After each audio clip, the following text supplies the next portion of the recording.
Salut à tous, c'est Louis de la chaîne YouTube Riders Gang, je suis avec Léopold qui est derrière la cam et aujourd'hui je t'apprends à choisir ton setup de skate.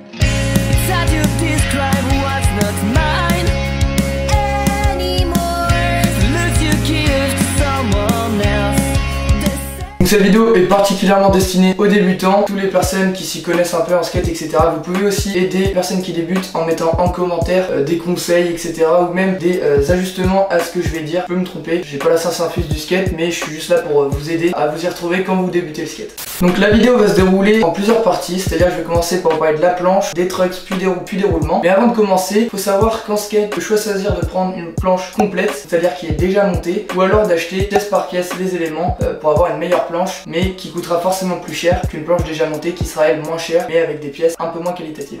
C'est pour ça que pour les personnes qui veulent se mettre au skate, qui savent pas si ça va leur plaire ou pas, je vous conseille tout d'abord de prendre une planche complète, ça va vous revenir moins cher, et comme ça vous pouvez tester le skate, savoir si ça vous plaît. Ensuite, si vous voulez vraiment vous y mettre, acheter une planche pièce par pièce. Pour ma part, avec Léopold et moi, c'est ce qu'on a fait. On a commencé avec une planche complète qui nous est revenue environ 90 €, ce qui est plutôt, on va dire, abordable par rapport aux autres prix qu'il y a dans le skate. Et c'est ensuite, comme on a vu qu'on voulait en faire vraiment, on a pris une planche pièce par pièce qui nous a coûté environ 150 €. Les gars, d'abord, pour trouver l'équipement de skate, vous pouvez aller dans des skate shops ou dans des skate shops en ligne. Nous, avec Léo, on vous conseille plus d'aller dans des skate shops qu'il y a dans vos villes, etc. pour soutenir la scène skate, parce que c'est eux qui peuvent, par exemple, dire à la mairie on fait un contest, faire ci, ça, et c'est vraiment cool d'aller chez eux en priorité. Après, je sais qu'il y en a, ils ont pas forcément de skate shop dans leur ville, c'est pour ça qu'ils commandent sur les skate shops en ligne. C'est un peu moins bien, mais bon, ça reste quand même cool, notamment avec des skate shops en ligne français comme Skate Deluxe, Titus, Blue Tomato, etc., etc. En plus de ça, les skate shops physiques, vous avez dans vos villes, ils pourront vous conseiller parce que c'est souvent tenu par des skateurs pro, des skateurs. Si vous avez des questions, ils vous donneront des conseils, etc. Donc c'est cool. Donc on passe à la première partie de la vidéo, les gars, par rapport aux planches, ou aux decks, ou aux boards. Vous pouvez l'appeler comme vous voulez.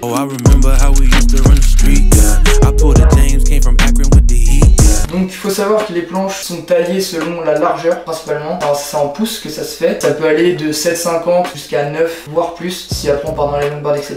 Mais nous pour notre pratique on va plus rester dans cette échelle là. Si vous avez des grands panards, par exemple une planche extra large, bon là j'ai grossi un peu, mais si vous avez des petits pieds, il va falloir faire une planche plutôt petite. On va juste se dire qu'en fait plus la planche sera petite, mieux ce sera pour faire du street, c'est-à-dire du flat ou même du curb, donc c'est-à-dire pour avoir plus des trucs techniques. Mais si vous voulez plus faire de la rampe, du ball, voilà, des downhill, tout ça, va plus falloir une planche plus large pour être plus stable et que ça soit plus agréable à skater. C'est pour ça que si vous voulez principalement vous mettre dans la pratique du street, etc., on va plus être dans des planches entre 7,50 jusqu'à 8 pieds, donc à peu près. Et ensuite, si vous voulez faire un peu plus de rampe, tout ça, va falloir prendre des planches plus larges, c'est-à-dire à partir de 8,25 jusqu'à au moins 9 pieds. Et bien sûr les gars, après ça dépend de ce que vous kiffez, va falloir tester différentes tailles pour pouvoir se dire laquelle est votre préférée. Moi personnellement je skate du 8,25 et Léopold à peu près aussi. C'est un bon entre-deux je trouve, entre une planche pas trop large mais ni trop petite. Faut savoir aussi que les planches les gars, il y a le tail et le nose, avec le nose qui est plus grand que le tail. Il y a 4 trous de chaque côté du skate pour les vis, en dessous un petit design et c'est fait en 7 plis d'érable de bois. Bon voilà, il y a pas mal de personnes qui choisissent leur skate par rapport à la marque. Bon, faut savoir que les gars, les marques de skate sont principalement fabriquées, enfin les planches de skate de ces marques sont fabriquées à peu près dans les mêmes usines. Certaines sont faites par exemple au Portugal ou d'autres dans des pays asiatiques. Voilà, faut pas trop se fier à ça moi je pense, même s'il y a quand même des marques qui sont quand même de qualité supérieure selon le prix. Ça reste du bois, ça reste des planches de skate, il n'y a pas une réelle différence. Et en plus de ça les gars, faut savoir que comme par exemple avec Léopold, on change de planche assez souvent parce que voilà, on les nique assez vite. Ça nous fait chier de mettre des grandes sommes par exemple tous les 2 mois parce que voilà, le skate ça coûte cher. Donc forcément on prend des planches un petit peu moins chères, mais au final il y a à peu près la même durée de vie. Mais bon après si vous voulez vous faire kiffer avec un putain de design et une belle board, etc., si vous avez la thune les gars, allez-y, prenez des boards plus chères, ça sera forcément mieux qu'une board moins chère. Il n'y aura pas une différence grande comme ça quoi. Donc maintenant les gars, les trucks de skate, c'est ce petit truc là qui se trouve en dessous de vos planches.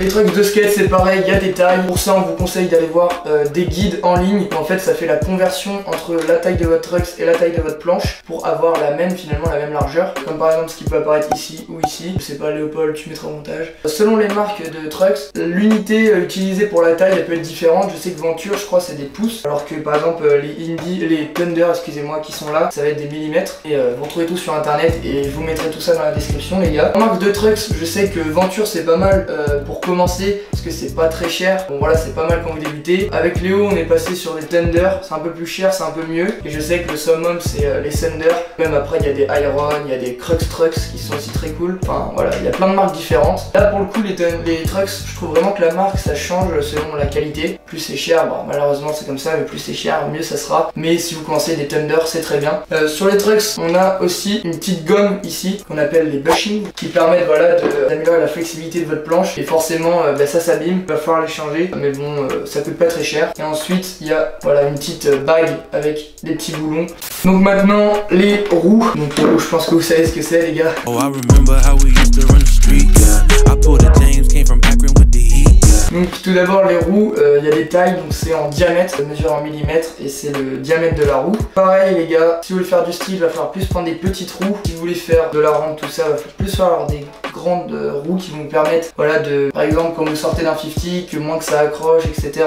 Que vous vous sentiez plus à l'aise quand vous carvez dans le bol, etc. Enfin, que la sensation soit meilleure. Donc c'est pour ça que des petites roues, ça se situe à peu près entre 50 mm et 52 mm.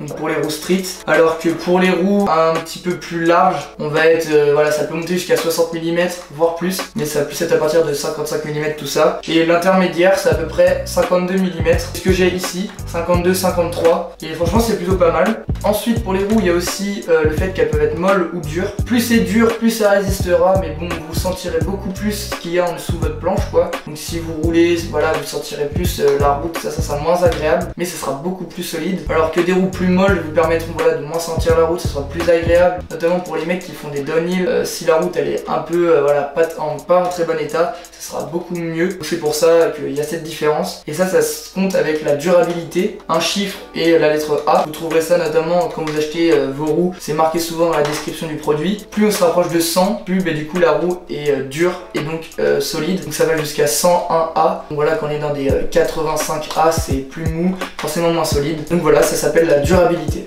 Le troisième paramètre à prendre en compte pour les roues les gars, après le diamètre, la durabilité, c'est la largeur. Donc en fait ça va être ça en fait, la largeur qui est entre ce point là et ce point là. Donc pareil, plus c'est large, mieux ce sera confortable pour rouler, mieux vous serez à l'aise, plus vous serez stable, donc c'est mieux pour la rampe, tout ça. Et donc pareil, la largeur les gars, ça se mesure en millimètres. Donc voilà, c'est un peu tout ce qu'il y a à savoir pour les roues. Et oui, bien sûr, chose que j'avais voulu dire pour la planche, mais qui s'applique à peu près tous les éléments du skate. Voilà, plus ce sera gros, plus ce sera lourd, et donc forcément plus la planche sera, on va dire, plus dure à maîtriser, parce qu'elle sera plus lourde. Donc forcément ce sera plus dur de voilà, faire des tricks voilà, forcément plus popés et tout ça. Pour finir les gars, les roulements, j'en ai pas sur moi, excusez-moi, ils sont dans les roues. Oh, I remember how we used to run the street. I pulled a James, came from Akron with the heat. Les roulements, ça se mesure avec la norme ABEC. Cette norme en fait elle s'applique pas que au roulement à billes de skate, mais au roulement à billes dans toute l'industrie. Mais ça s'est appliqué pour le skate. Plus le ABEC est élevé, c'est-à-dire que plus on monte de numéros, par exemple ABEC 3 c'est très faible, alors que ABEC 7 c'est beaucoup plus grand. Plus on monte en fait, plus le roulement à billes va tourner beaucoup plus vite, et donc vous allez aller plus vite, ils vont mieux marcher, mais ils vont être un peu moins solides. Donc voilà, des ABEC 3 ça va pas tourner vite, mais ça va être assez solide, alors que des ABEC 7 ça va tourner à fond la caisse, mais ça va être un peu voilà, fragile. Donc c'est pour ça que je conseille entre des ABEC 5 et des ABEC 7. Tout ça c'est bien cool. ABEC 5 c'est un peu plus solide, mais ça tourne un peu moins vite. C'est à vous de choisir voilà, ce que vous préférez. Je sais qu'il y a des bonnes marques de roulement, comme par exemple les Reds sont pas mal. Je sais qu'après il y a pas mal d'autres marques, mais bon, comme je vous ai dit, la marque c'est pas tellement ce qui compte, c'est plus voilà, de voir les caractéristiques. Donc aussi pour les roulements les gars, faut prendre en compte que vous pouvez avoir des entretoises. Donc en fait c'est un petit objet que vous pouvez mettre entre vos deux roulements dans la roue, qui se place au milieu de la roue, et en fait ça permet voilà, d'avoir une meilleure cohérence entre les deux roulements, un meilleur axe du truck. Voilà, c'est pas obligatoire d'en mettre, alors, voilà, c'est pas un truc forcément nécessaire. Parfois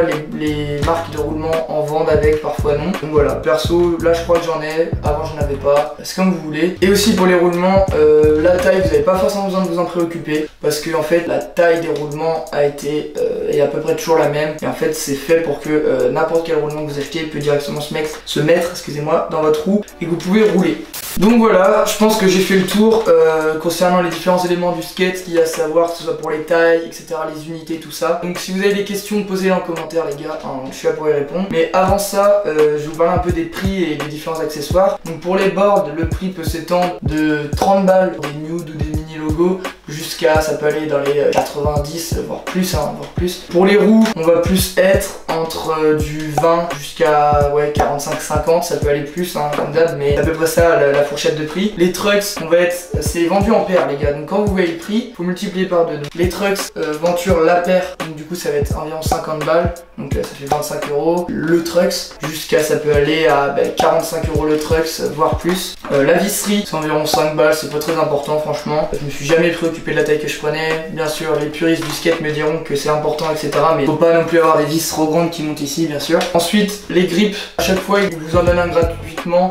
Bon, certains n'en donnent pas. Bon, là, c'est un peu chaud parce que c'est un peu la base, mais bon, c'est pas grave. Après, vous pouvez en acheter des trucs colorés qui coûtent un peu plus cher. Mais bon, les grips gratuits, faut totalement l'affaire. Pour les roulements, ça va être entre 20 et 50, comme je vous dis tout à l'heure. Et puis voilà, quoi. C'est à peu près tout pour les prix. Donc voilà, j'ai fini. Bien sûr, si vous avez des ajustements, dites-le en commentaire de manière constructive. Dans la description, je remettrai la plupart des informations si vous voulez les retrouver. Si vous avez des questions, n'hésitez pas dans les commentaires, j'y répondrai. Ou Léopold y répondra. Si vous kiffez ce genre de vidéo, un peu voilà, je vous donne des conseils pour le skate. Voilà, si on peut réussir à vous aider de notre manière, ça peut toujours être cool. Dites-le nous en commentaire aussi. Notre Instagram c'est Riders Gang, notre YouTube c'est Riders Gang. Abonnez-vous aux deux, ça me ferait trop plaisir. Vous pouvez liker cette vidéo si vous avez kiffé. Et puis voilà les gars, c'est à peu près tout. Comme vous avez vu, j'ai le t-shirt Riders Gang, il y a le lien dans la description si ça vous intéresse. Puis moi je vous dis à la semaine prochaine. Bisous. Parfait gros.